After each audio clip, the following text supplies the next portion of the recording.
এই দুনিয়ার জীবনটা ধোঁকা, একটা ছোট্ট জীবন, পুরা ধোঁকা, কিচ্ছু নাই এর মধ্যে। আমার কথা শোনেন, এই দুনিয়ার জীবনে কিছুই নাই।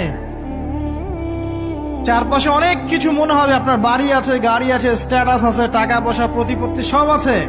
আদতে আপনি একা, আদতে আপনাকে একাই কবরে যাওয়া লাগবে, একাই আল্লাহর সাথে হিসেব নিকাশ দিতে হবে। কেউ নাই সাথে, আমাদের সাথে কেউ নাই। কিন্তু আপনি মনে করছেন যে সেলিব্রিটিজম, বড় আমি পলিটিক্যাল নেতা হয়েছি, আমাকে সবাই চেনে, আমি ইকোনমিক সেক্টরে লিড দেই, রাষ্ট্রকে লিড দেই, আমি ধর্মতাত্ত্বিক ক্ষেত্রে লিড দেই, আমাকে দেখলে মানুষ বাহবা দেয়, ইত্যাদি ইত্যাদি।